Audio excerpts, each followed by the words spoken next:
അമേരിക്കയിൽ വീശിയടിച്ച കൊടുങ്കാറ്റിൽ 25 മരണം, നിരവധി പേർക്ക് പരുക്കേറ്റു. 5000-ലധികം കെട്ടിടങ്ങൾ തകർന്നതായി വിവരം. 100,000-ലധികം പേർക്ക് വൈദ്യുതി നഷ്ടമായി. അമേരിക്കയിൽ ന്യൂജേഴ്സിയിൽ നിന്ന് മധു കൊട്ടാരക്കര തയ്യാറാക്കിയ റിപ്പോർട്ടിലേക്ക്.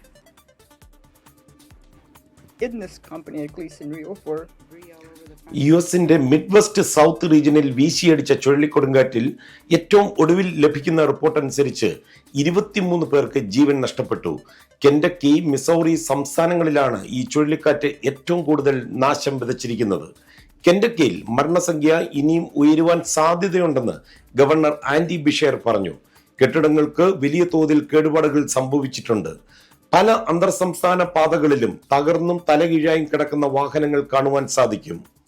സംസ്ഥാനത്തിന്റെ തെക്ക് കിഴക്കൻ ഭാഗത്തുള്ള ലോൾ കൗണ്ടിയിൽ 9 പേർ മരിച്ചതായി റിപ്പോർട്ട് ചെയ്തിട്ടുണ്ട്. അതേസമയം മിസൗറിയിൽ വീശിയടിച്ച ശക്തമായ കൊടുങ്കാറ്റിനെ തുടർന്ന് 7 പേർ മരിച്ചു. കുടുങ്ങിപ്പോയവരും അതുപോലെ പരിക്കേറ്റവരുമായ ആളുകൾക്ക് വേണ്ടി കെട്ടിടങ്ങൾക്കിടയിൽ ഇപ്പോഴും തെരച്ചിൽ തുടർന്നുകൊണ്ടിരിക്കുകയാണ്. വെള്ളിയാഴ്ച ഉച്ച കഴിഞ്ഞുണ്ടായ കൊടുങ്കാറ്റിൽ കെട്ടിടങ്ങളുടെ മേൽക്കൂരകളും അതുപോലെ ജനാലകളും ഒക്കെ തകർന്നുപോയി. പല പട്ടണങ്ങളിലും മരങ്ങളും വൈദ്യുതി ലൈനുകളും കടപുഴകി ഒഴുകുകയാണ്. തന്റെ നഗരത്തിൽ 5 പേർ മരിച്ചതായും അതുപോലെ 5000-ലധികം വീടുകളെ കാറ്റ് ബാധിച്ചതായും വെള്ളിയാഴ്ച രാത്രി ഏകദേശം 100,000-ലധികം വീടുകളിലെ വൈദ്യുതി മുടങ്ങിയതായും സെയിന്റ് ലൂയിസ് മേയർ കാര സ്പെൻസർ മാധ്യമങ്ങളോട് സംസാരിക്കവേ പറഞ്ഞു.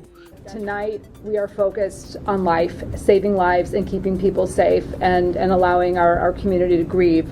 കൊടുങ്കാറ്റിനെ തുടർന്ന് പരിക്കേറ്റവരുടെ എണ്ണം എന്നാൽ ഇനിയും ലഭ്യമായിട്ടില്ല. അമേരിക്കയിൽ നിന്ന് മധു കൊട്ടാരക്കര, 24. പത്രോസിന്റെ സിംഹാസനത്തിലേക്ക്.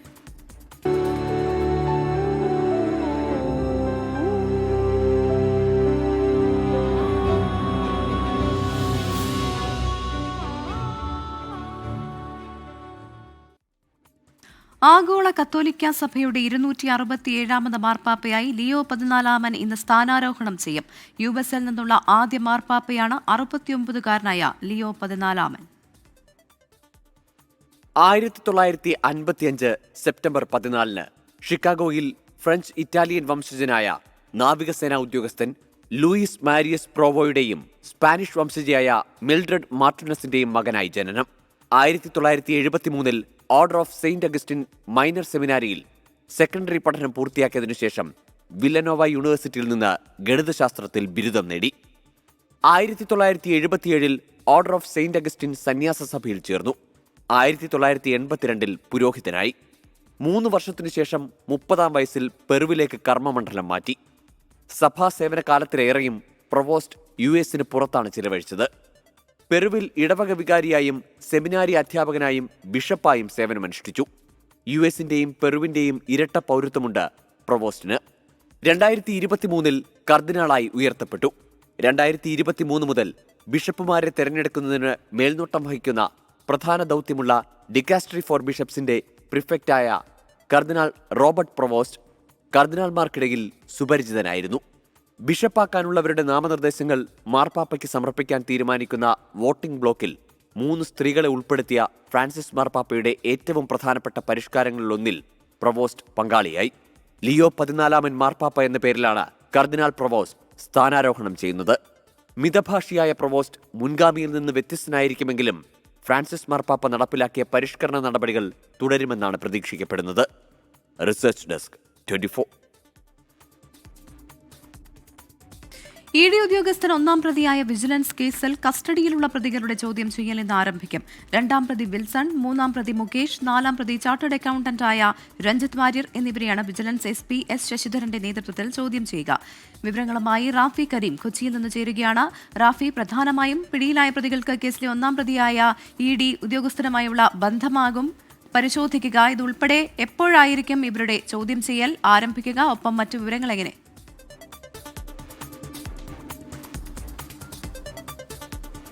രാവിലെ 10 മണിയോടുകൂടി ഈ 3 പേരുടെയും ചോദ്യം ചെയ്യൽ ആരംഭിക്കും എന്നുള്ളതാണ് നമുക്ക് മനസ്സിലാക്കാൻ കഴിയുന്നത്.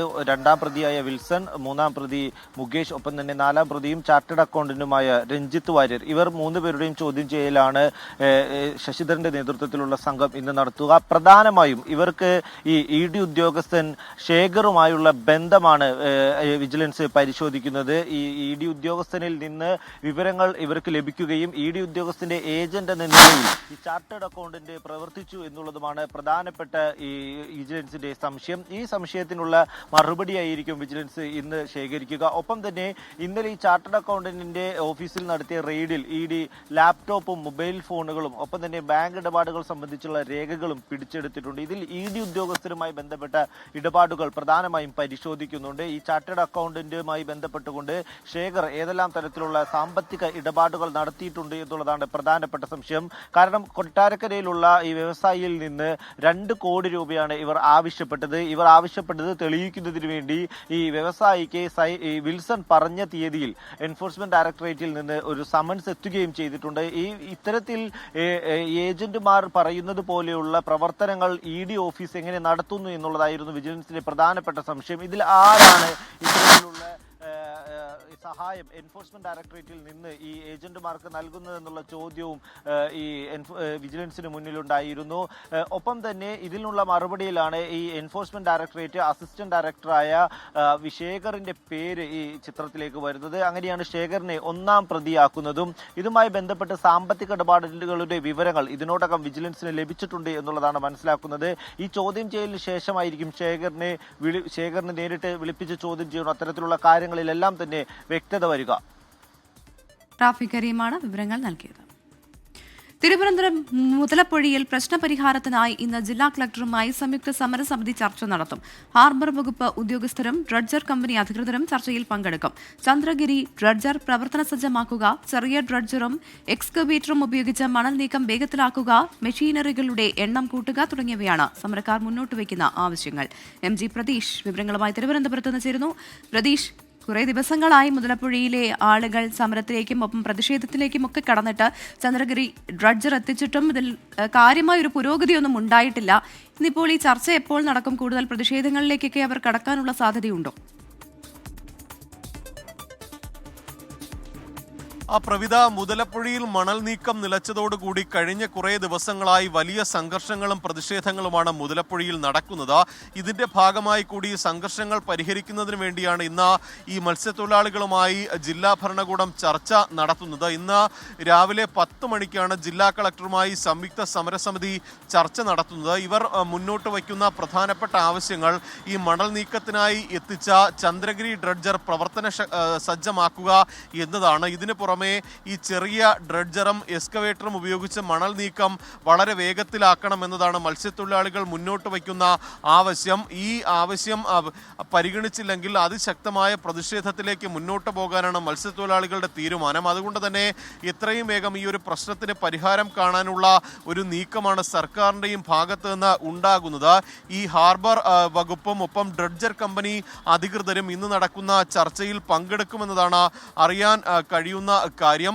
ഈ കഴിഞ്ഞ ദിവസം ഈ ഹാർബർ ഓഫീസ് അടക്കം ഈ മത്സ്യത്തൊഴിലാളികൾ അടിച്ചു തകർക്കുന്ന സാഹചര്യം ഉണ്ടായിട്ടുണ്ട്. അതുകൊണ്ട് തന്നെ ആ ഒരു പ്രതിഷേധം കൂടി കണക്കിലെടുത്താണ് ഈ മണൽ നീക്കം പൂർണ്ണമായും ഉപേക്ഷിച്ചിട്ടുള്ളത്. എന്തായാലും ഈ മണൽ നീക്ക പ്രവൃത്തിയുമായി ഇനി സഹകരിക്കുമെന്നും പിന്തുണയുണ്ടാകുമെന്നും മത്സ്യത്തൊഴിലാളികൾ ഇന്നലെ ഉറപ്പ് നൽകിയിരുന്നു. എന്തായാലും ഇന്നത്തെ ചർച്ചയിൽ വളരെ പ്രതീക്ഷയോടെയാണ് മത്സ്യത്തൊഴിലാളികൾ ഇന്നത്തെ ചർച്ചയെ കാണുന്നത്. കാരണം ഈ മണൽ അടിഞ്ഞുകൂടിയതോടുകൂടി തന്നെ അവരുടെ ഉപജീവന മാർഗം ആകെ നിലച്ച അവസ്ഥയാണ്. അതുകൊണ്ട് തന്നെ എത്രയും വേഗം ഈ പ്രശ്നത്തിന് പരിഹാരം കാണണമെന്ന് മത്സ്യത്തൊഴിലാളികൾ ആവർത്തിക്കുകയാണ്. ആ ഒരു കാര്യത്തിലടക്കം ഇന്നത്തെ ചർച്ചയിൽ തീരുമാനവും ഉണ്ടായേക്കും.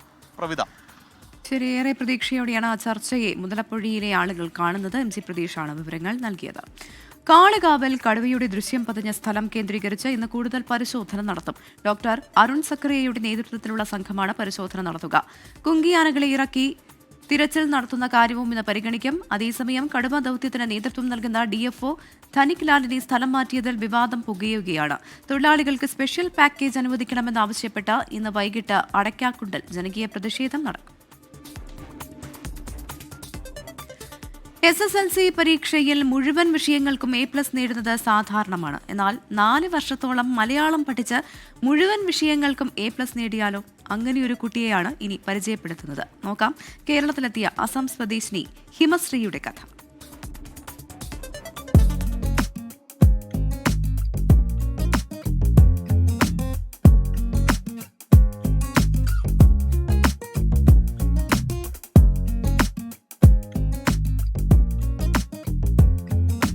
പേര് ഹിമശ്രീ മേതി, സ്വദേശം അസം.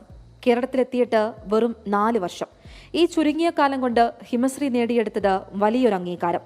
കേരളത്തെ ഒരുപാട് ഇഷ്ടപ്പെടുന്ന ഹിമശ്രീ പഠിക്കാൻ മിടുമിടുക്കിയാണ്. ഈ കഴിഞ്ഞ SSLC പരീക്ഷയിൽ ഹിമശ്രീ നേടിയത് എല്ലാ വിഷയങ്ങൾക്കും A+.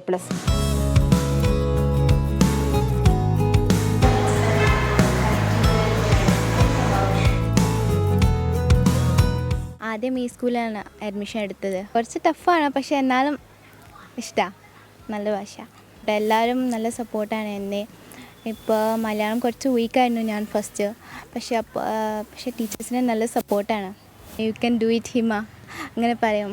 ഇതുവരെ എന്നെ മാറ്റി നിർത്തിയില്ല അവർ. മലയാളം എഴുതാനും വായിക്കാനും അറിയാതിരുന്ന ഹിമശ്രീയുടെ ഭയം ഇല്ലാതെയാക്കിയത് ഓടക്കാലി VHSS അധ്യാപകരാണ്. വളരെയധികം അഭിമാനം തോന്നുന്നു. പിന്നെ ആ കുട്ടി എന്ന് പറഞ്ഞാൽ നല്ല ഒബീഡിയൻ്റ് ആണ്, ഹാർഡ് വർക്കിംഗ് ആണ്. അപ്പോൾ വളരെ അഭിമാനം തോന്നുന്ന ഒരു നിമിഷമായിരുന്നു അത്. പിന്നെ നമ്മളെല്ലാം എക്സ്പെക്റ്റ് ചെയ്യുന്നുണ്ടായിരുന്നു അവളുടെ ഫുൾ A+. കാരണം അവൾ ഒരു മാർക്ക് പോലും കുറയ്ക്കാറുണ്ടായിരുന്നില്ല. എല്ലാ വിഷയത്തിനും ഫുൾ സ്കോറായിരുന്നു. അപ്പോൾ എന്തായാലും കിട്ടുമെന്നുള്ളത് നമുക്കെല്ലാം ഉറപ്പായിരുന്നു. ഹിമശ്രീയെക്കുറിച്ച് ചോദിക്കുമ്പോൾ ക്ലാസ് ടീച്ചർ വാദോരാതെ സംസാരിക്കും. ഹിമ നല്ല ബ്രൈറ്റ് സ്റ്റുഡൻ്റ് ആണ്. എപ്പോഴും ട്യൂഷനൊന്നും ഇല്ലാതെ തന്നെയും ഫുൾ A+ വാങ്ങാൻ കാലിബറുള്ളൊരു കുട്ടിയാണ് ഹിമ. അവൾ എന്നൊക്കെ നല്ലൊരു ഭാവിയുണ്ട് ശരിക്കും. എല്ലാ വർഷവും എപ്പോഴും സ്കൂളിലെ ബെസ്റ്റ് സ്റ്റുഡൻ്റ് ആയിരുന്നു ഹിമ. നല്ല സ്നേഹമുള്ള കുട്ടി കൂടിയാണ്. പഠിക്കാൻ മാത്രമല്ല കലാരംഗത്തും മിടുമിടുക്കിയാണ് ഹിമശ്രീ. ചിത്രരചനയും നൃത്തവും പഠനത്തോടൊപ്പം കൂട്ടി. ഗ്രാഫിക് ഡിസൈനറായി തന്റെ കുടുംബത്തിന്റെ കഷ്ടപ്പാട് മാറ്റണമെന്നാണ് ഹിമശ്രീയുടെ ആഗ്രഹം.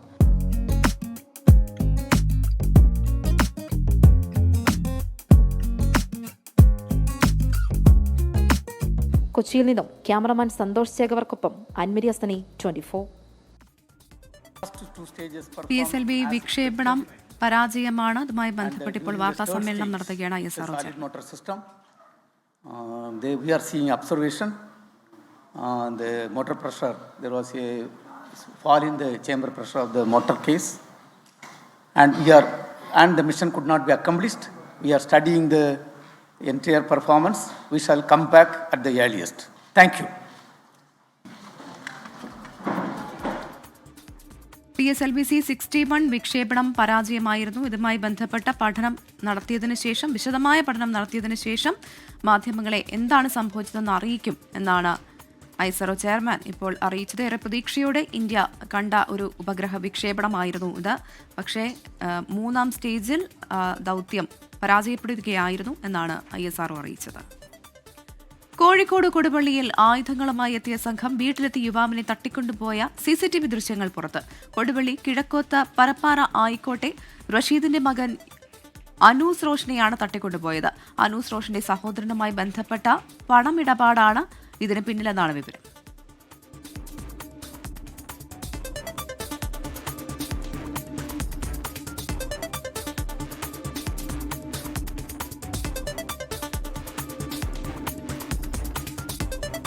മിഥില ബാലൻ കോഴിക്കോട് നിന്ന് ചേരുകയാണ്. മിഥില, CCTV ദൃശ്യത്തിലെല്ലാം വ്യക്തമാണ്. എന്താണ് ഈ തട്ടിക്കൊണ്ട് പോകലിന് കാരണമെന്ന് കണ്ടെത്താനായിട്ടുണ്ടോ പോലീസിന്? വീട്ടുകാർ പറയുന്നത് എന്താണ്, അപ്പം പോലീസ് പറയുന്നതും?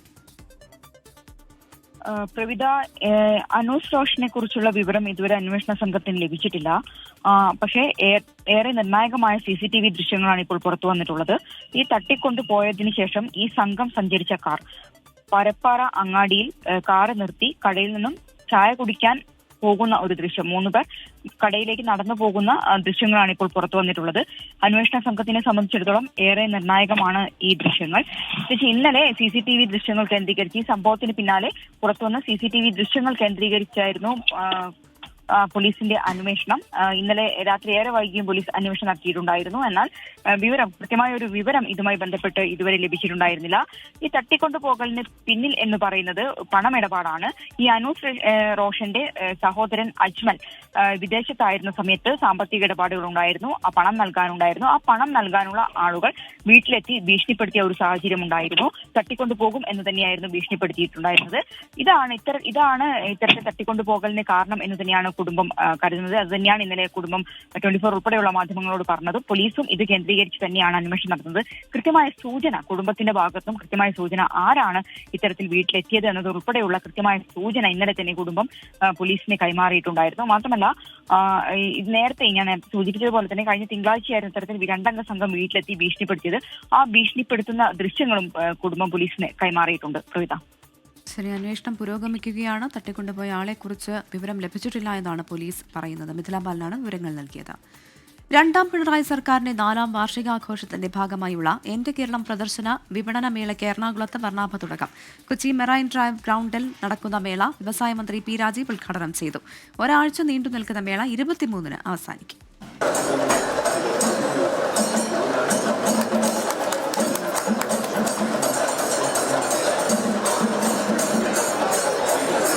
രണ്ടാം പിണറായി സർക്കാരിന്റെ കഴിഞ്ഞ 9 വർഷത്തെ വികസന നേട്ടങ്ങൾ എണ്ണിപ്പറയുന്നതാണ് എന്റെ കേരളം പ്രദർശന വിപണന മേള.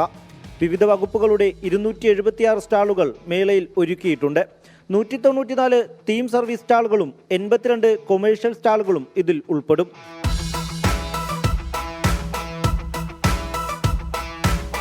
സർക്കാരിന്റെ വ്യത്യസ്ത പദ്ധതികളെക്കുറിച്ച് ജനങ്ങൾക്ക് അറിവ് നൽകുന്ന രീതിയിലാണ് പ്രദർശനമേള. കേരളത്തിന്റെ സമഗ്ര മുന്നേറ്റങ്ങളെയും മാറ്റങ്ങളെയും മേളയിൽ അടയാളപ്പെടുത്തിയിരിക്കുന്നു.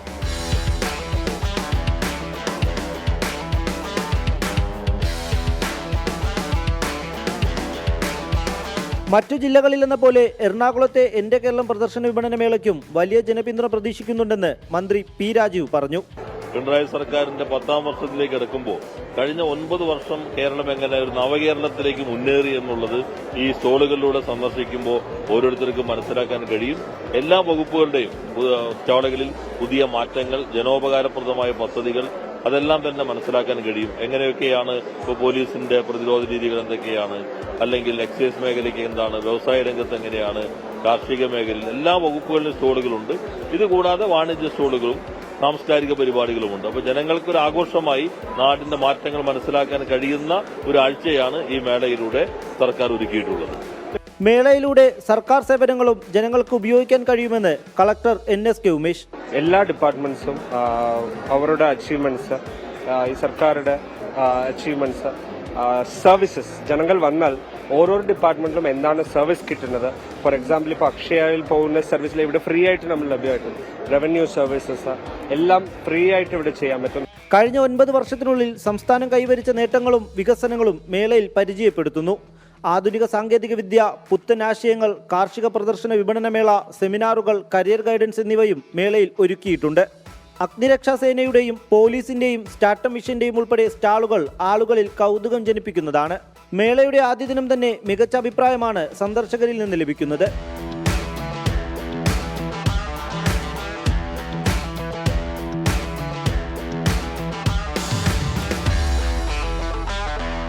എല്ലാ ദിവസവും വിവിധ വകുപ്പുകളുടെ സംവാദങ്ങളും കലാപരിപാടികളും മേളയുടെ ഭാഗമായി സജ്ജീകരിച്ചിട്ടുണ്ട്. 24 കൊച്ചി. അർജന്റീന ഫുട്ബോൾ ടീമിന്റെ കേരള സന്ദർശനത്തിൽ ഇപ്പോഴും അവ്യക്തത അനവധി. സന്ദർശനം വിവാദമായതിന് പിന്നാലെ കായിക വകുപ്പും സ്പോർട്സർമാരായ റിപ്പോർട്ടർ ടിവിയും വിശദീകരണവുമായി രംഗത്ത് വന്നിരുന്നു. അർജന്റീന ടീം ഉറപ്പായും കേരളത്തിലെത്തുമെന്നതാണ് ഇപ്പോഴത്തെ അവകാശവാദം. എന്നാൽ ടീം കേരളത്തിലെത്തിയാൽ ഏത് വേദിയിൽ മത്സരം നടത്തും എന്നുള്ള കാര്യത്തിൽ പോലും വ്യക്തതയില്ല. തിരുവനന്തപുരത്തെ കാര്യവട്ടം സ്പോർട്സ് ഹബ്ബും എറണാകുളം കലൂർ ജവഹർലാൽ നെഹ്റു സ്റ്റേഡിയവുമാണ് മത്സരത്തിനായി സർക്കാർ പരിഗണനയിലുള്ളത്. എന്നാൽ ഈ 2 സ്റ്റേഡിയങ്ങൾക്കും ഫുട്ബോൾ മത്സരങ്ങൾക്കുള്ള ഫിഫയുടെ അനുമതിയില്ല. സർക്കാർ ആവശ്യപ്പെട്ടാലും ലീസിനെടുത്ത കാര്യവട്ടം സ്റ്റേഡിയം വിട്ടുകൊടുക്കണോ എന്ന കാര്യത്തിൽ കേരള ക്രിക്കറ്റ് അസോസിയേഷനാണ് തീരുമാനമെടുക്കേണ്ടത്. സ്വന്തമെന്ന് പറയാൻ ഒരു തുണ്ട് ഭൂമിയോ വീടോ ഇല്ലാത്ത ചൂരൽമല സ്വദേശിയായ CPI ലോക്കൽ കമ്മിറ്റി സെക്രട്ടറിയും ടൗൺഷിപ്പ് ഗുണഭോക്തൃ പട്ടികയിൽ നിന്ന് പുറത്ത്. അട്ടമല റോഡിൽ ഹോസ്പിറ്റൽ ലൈൻ പാടിയിൽ കഴിഞ്ഞ 30 വർഷമായി താമസിക്കുന്ന കുടുംബമാണ് പ്രശാന്തിന്റേത്. HLM എസ്റ്റേറ്റ് തൊഴിലാളിയായ പ്രശാന്തന്റെ പാടിയും ജീവനോപാധിയായ പശുക്കളുമെല്ലാം ദുരന്തത്തിൽ നഷ്ടപ്പെട്ടു. ഈ വെള്ളം കണ്ടപ്പോൾ വളരെയധികം ഭീതിയിലാണ്, വളരെയധികം പേടി സ്വപ്നത്തിലാണ് ഈ പ്രദേശവാസികൾ ഒട്ടനവധി ആളുകളും ഉള്ളത്. എന്തായാലും ഈ പ്രദേശത്തെ സംബന്ധിച്ചിടത്തോളം ഈ 2 ക്യാമ്പുകൾ തുറന്നിട്ടുണ്ടെന്ന് പുഞ്ചിരി മട്ടം എന്ന് പറയുന്ന പ്രദേശമാണ്, അവിടെ ജനവാസ കേന്ദ്രമാണ്. ദുരന്തത്തിന്റെ മണിക്കൂറുകൾ മാത്രം മുമ്പ് അട്ടമല റോഡിലെ പാടിയിൽ നിന്നിറങ്ങി വന്ന പ്രശാന്ത് 24 വാർത്താ സംഘത്തോട് കനത്ത മഴ നൽകുന്ന ആശങ്ക പങ്കുവച്ചു.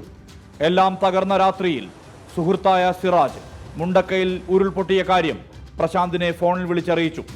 പ്രാണനുമെടുത്ത് തേയിലക്കാട്ടിലേക്ക് ഓടിയതാണ് പ്രശാന്തും കുടുംബവും. 2ാം ഉരുൾപൊട്ടലിൽ സിറാജിനെ കാണാതായി. ഇരച്ചെത്തിയ മലവെള്ളപ്പാച്ചിൽ ചൂരൽമല പാലത്തിനടുത്തുള്ള പ്രശാന്തിന്റെ പാടിയും തകർത്തുകൊണ്ട് പാഞ്ഞൊഴുകി. CPI ലോക്കൽ കമ്മിറ്റി സെക്രട്ടറി കൂടിയായ പ്രശാന്ത് സർക്കാർ നിർമ്മിച്ചു നൽകുന്ന വീടുകളുടെ ഗുണഭോക്തൃ കരട് പട്ടികയിലുണ്ടായിരുന്നു. എന്നാൽ നിലവിൽ പുറത്തു വന്ന പട്ടികകളിൽ നിന്ന് വെട്ടിമാറ്റപ്പെട്ടു. ഇതിനൊരു വ്യവസ്ഥ ഉണ്ടാവണ്ടേ? ഒരു കാറ്റഗറിയിൽ പെടുകയാണെങ്കിൽ ആ കാറ്റഗറി എല്ലാവർക്കും കൊടുക്കണ്ടേ? ഫേസ് 1 പെട്ട ആളുകൾക്കാണെങ്കിൽ അത് അങ്ങനെ ആയിരിക്കണം. ഇത് എല്ലാ നഷ്ടപ്പെട്ട ആളുകൾക്ക് ഒന്നും കൊടുക്കാത്ത രീതിയിൽ പോവാ. പേര് ഉൾപ്പെടാത്തതിന്റെ സാങ്കേതികത്വമായി അധികൃതർ പറയുന്നത് പഴയ വില്ലേജ് റോഡിൽ അച്ഛൻ്റെ പേരിലുള്ള സ്ഥലത്ത് ലൈഫ് പട്ടികയിൽ നിർമ്മാണം തുടങ്ങിയ വീടാണ്. ഈ വീടിപ്പോൾ താമസയോഗ്യമല്ല. എനിക്ക് സ്വന്തമായിട്ടൊരു ഭൂമിയോ അതുപോലെ തന്നെ ഒരു വീടോ ഇല്ല. ഒരു ലൈഫിൻ്റെ ഒരു വീട് വെറുതെ വാർത്തിട്ട് വെച്ചിട്ട് അത് മഴ കൊണ്ട് അത് വീഴാറായി. ഞാൻ കരട് ലിസ്റ്റിൽ 2 ലിസ്റ്റിലും വാഷ് ഔട്ടിൽ ഞാൻ വന്നിട്ടുണ്ട്. പിന്നെ വന്ന ഫേസ് 2 ഫേസ് 1 ഞാൻ വന്നില്ല. ആ കാര്യങ്ങൾ അന്വേഷിച്ചപ്പോഴാണ് ഇതുപോലുള്ള ഈ പൈസ വാങ്ങിച്ചത് കൊണ്ടാണ് എന്ന് പറയുന്നത്. തോട്ടം തൊഴിലാളിയായ പ്രശാന്തിന്റെ ജീവനോപാധിയെല്ലാം നഷ്ടപ്പെട്ടിട്ടുണ്ട്. സർക്കാർ നൽകുന്ന പ്രതിദിന തുകയായ 300 രൂപ ഇത്തവണ കിട്ടിയിട്ടില്ല. പരാതികൾ അനവധി നൽകിയിട്ടും ഒരു നടപടിയും ഉണ്ടാകുന്നില്ലെന്ന് പ്രശാന്ത് പറയുന്നു. നടപടി ഉണ്ടായില്ലെങ്കിൽ സമരമല്ലാതെ മറ്റു വഴികളില്ലെന്നും ഇദ്ദേഹം വ്യക്തമാക്കുന്നുണ്ട്. 24 വയനാട്. കാസർഗോഡ് എണ്ണപ്പാറ സ്വദേശിനിയായ 17-കാരിയെ മരിച്ച നിലയിൽ കണ്ടെത്തിയ സംഭവത്തിൽ പിടിയിലായ പ്രതി ബിജു പൗലോസിനായി ക്രൈംബ്രാഞ്ച് നാളെ കസ്റ്റഡി അപേക്ഷ നൽകും. പെൺകുട്ടിയുടെ മരണം കൊലപാതകമാണോ എന്ന സംശയം അന്വേഷണ സംഘത്തിനുണ്ട്. കർണാടകയിൽ നിന്ന് പിടിയിലായ പ്രതി ആത്മഹത്യ ചെയ്ത നിലയിൽ കണ്ട പെൺകുട്ടിയെ പവിത്രം കയത്തിൽ ചവിട്ടിത്താഴ്ത്തിയെന്നാണ് അന്വേഷണ സംഘത്തിന് നൽകിയ മൊഴി. അരുൺ പാറയ്ക്കൽ കാസർഗോഡ് നിന്ന് ചേരുന്നു. അരുൺ, ഇയാളുടെ മൊഴി എത്രത്തോളം വിശ്വാസത്തിലെടുക്കുന്നുണ്ട് പോലീസ്? ഇനിയുള്ള നടപടികൾ എങ്ങനെയാകും?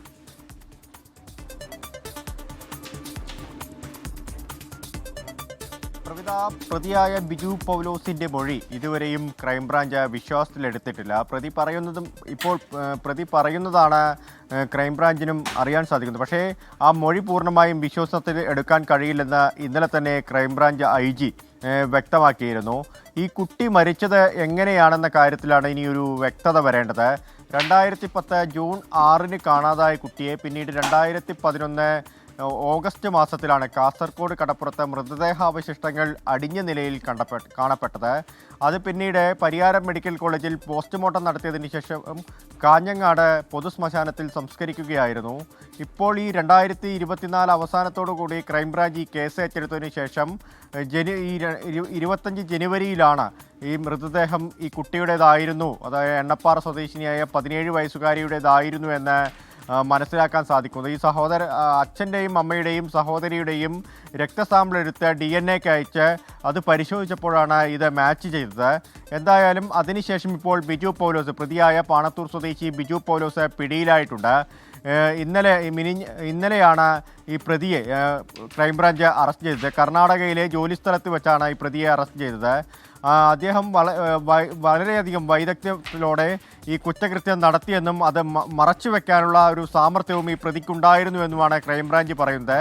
എന്തായാലും ഈ പ്രതി പറയുന്നത് പൂർണ്ണമായും വിശ്വാസത്തിലെടുത്തിട്ടില്ല. ഇനി ഈ കുട്ടി മരിച്ചത് എങ്ങനെയാണെന്ന് കണ്ടെത്തേണ്ടിയിരിക്കുന്നു. പ്രതി നേരത്തെ കൊടുത്ത മൊഴി ആത്മഹത്യ ചെയ്ത നിലയിൽ കണ്ടെത്തിയ മൃതദേഹം പവിത്രം കയത്തിൽ ചവിട്ടിത്താഴ്ത്തി എന്നതായിരുന്നു. പക്ഷേ അത് വിശ്വാസയോഗ്യമല്ല എന്ന് ക്രൈംബ്രാഞ്ച് പറയുന്നുണ്ട്. കൂടുതൽ ചോദ്യം ചെയ്യേണ്ടതുണ്ട്. അതുമാത്രമല്ല, തെളിവെടുപ്പ് ഉൾപ്പെടെയുള്ള കാര്യങ്ങളിലേക്ക് കടക്കണം. മറ്റ് പ്രതികൾ ഈ കേസിലുണ്ട് എന്ന് ക്രൈംബ്രാഞ്ച് ഇപ്പോഴും വിശ്വസിക്കുന്നുണ്ട്. ഈ പ്രതിയുടെ അമ്മയുൾപ്പെടെ ഈ കുട്ടിയെ പീഡിപ്പിക്കുന്ന സമയത്ത് കൂട്ടുനിന്നു എന്ന് നേരത്തെ തന്നെ ലോക്കൽ പോലീസ് കണ്ടെത്തിയതാണ്. മറ്റ് വ്യക്തികൾ, ഒരു പ്രാദേശിക മാധ്യമപ്രവർത്തകൻ ഉൾപ്പെടെ കുടുംബത്തെ സ്വാധീനിക്കാൻ ശ്രമിച്ചിട്ടുണ്ട്. ഇക്കാര്യങ്ങളൊക്കെ തന്നെ ഒരു വ്യക്തത വേണം. ശാസ്ത്രീയ തെളിവുകൾ നിരത്തിയാണ് ഇപ്പോൾ ക്രൈംബ്രാഞ്ച് ഈ കേസ് മുന്നോട്ട് കൊണ്ടുപോകുന്നത്. എന്തായാലും പ്രതിയെ കസ്റ്റഡിയിൽ വാങ്ങിക്കുന്നതോടെ ഇതിലൊരു വ്യക്തത ഉണ്ടാവുമെന്നാണ് ക്രൈംബ്രാഞ്ച് പ്രതീക്ഷിക്കുന്നത്. കൂടുതൽ സ്ഥലങ്ങളിലേക്ക് തെളിവെടുപ്പ് ഉൾപ്പെടെയുള്ള കാര്യങ്ങളും നടത്തേണ്ടതുണ്ട്. ഉടൻ തന്നെ കസ്റ്റഡി അപേക്ഷ നൽകുമെന്നാണ് നമുക്ക് മനസ്സിലാക്കാൻ സാധിക്കുന്നത്. പ്രവിത. ശരി അരുൺ. ഭൂചലനം അനുഭവപ്പെട്ടുവെന്ന ജനങ്ങൾ പറഞ്ഞ കോഴിക്കോട് കായക്കൊടി എള്ളിക്കാംപാറയിൽ വിദഗ്ധ സംഘം എന്ന പരിശോധന നടത്തിയേക്കും. ഇന്നലെ രാത്രി 8 മണിയോടെ ഭൂചലനമുണ്ടായതായാണ് നാട്ടുകാർ പറഞ്ഞത്. പരിഭ്രാന്തരായ ആളുകൾ വീട് വിട്ടിറങ്ങിയിരുന്നു. വില്ലേജ് ഓഫീസ് അധികൃതരും പോലീസും ഇന്നലെ സ്ഥലത്തെത്തിയിരുന്നു. കഴിഞ്ഞ 2 ദിവസമായി ഭൂചലനം അനുഭവപ്പെടുന്നുണ്ടെന്നാണ് ജനങ്ങൾ പറയുന്നത്. അതുകൊണ്ട് തന്നെ വിശദമായ പരിശോധന വേണമെന്നാണ് കായക്കൊടി പഞ്ചായത്തിന്റെയും ആവശ്യം. SSLC പരീക്ഷയിൽ എല്ലാ വിഷയങ്ങളിലും A+ നേടി മിന്നും വിജയം നേടിയ വയനാട്ടിലെ വെള്ളാർമല സ്കൂളിലെ ആദിലിന് സ്നേഹസമ്മാനവുമായി അബുദാബിയിലെ നൊസ്റ്റാൾജിയ കൂട്ടായ്മ. 24 വാർത്ത ശ്രദ്ധയിൽപ്പെട്ടതോടെ 1,81,000 രൂപ നൊസ്റ്റാൾജിയ ആദിലിന് കൈമാറി. ഈ തുക തുടർ പഠനത്തിനായി വിനിയോഗിക്കുമെന്ന് ആദിലും കുടുംബവും വ്യക്തമാക്കി 24 ഇംപാക്ട്. വെള്ളാർമല സ്കൂളിൽ എല്ലാ വിഷയങ്ങളിലും A+ നേടിയ ഒരേ ഒരു വിദ്യാർത്ഥിയേ ഉള്ളൂ. അത് KM ആദിലാണ്. സർജനാവുക എന്നതാണ് ആദിലിന്റെ സ്വപ്നം.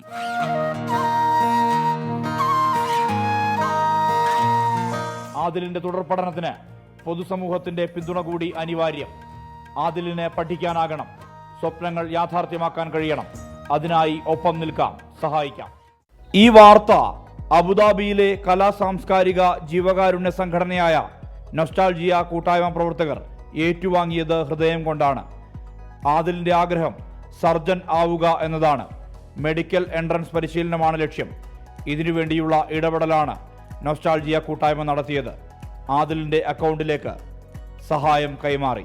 ദുരിതത്തിൽപ്പെട്ട ഒരു വിദ്യാർത്ഥിക്ക് സാമ്പത്തികമായി വിദ്യാഭ്യാസ സഹായം നൽകണമെന്ന് തീരുമാനിക്കുകയും അതനുസരിച്ച് കാത്തിരിക്കുകയും ചെയ്യുകയും ആ സന്ദർഭത്തിലാണ് വെള്ളാർമല സ്കൂളിലെ എല്ലാ വിഷയത്തിനും A+ നേടിയ ആദിൽ എന്ന വിദ്യാർത്ഥിയുടെ കഥ 24 ന്യൂസിൽ കാണുന്നത്. ഞങ്ങളുടെ അംഗങ്ങളിൽ നിന്ന് സ്വരൂപിച്ച തുക 24 ന്യൂസിന്റെ സഹായത്തോടുകൂടി ഇന്ന് ഞങ്ങൾ കൈമാറി.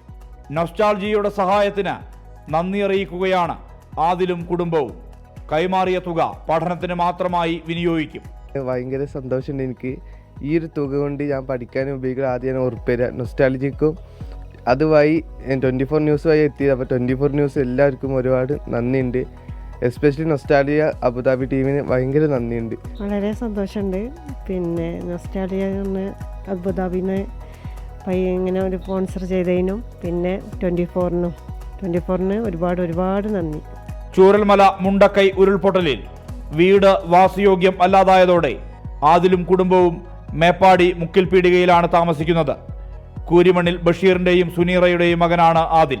വെള്ളാർമല സ്കൂളിലെ ആദിലിന്റെ A+ നേട്ടത്തിന് ലഭിച്ച സമ്മാനത്തിന് 24 വാർത്താ സംഘം എന്ന നിലയിൽ ഞങ്ങൾക്കും സന്തോഷമുണ്ട്. ഒരു വാർത്ത കൂടി ഗുണഫലമായതിന്റെ അഭിമാനവും. സുർജിത് അയ്യപ്പത്ത്, 24 വയനാട്. മോർണിംഗ് ന്യൂസ് പൂർണ്ണമാകുന്നു.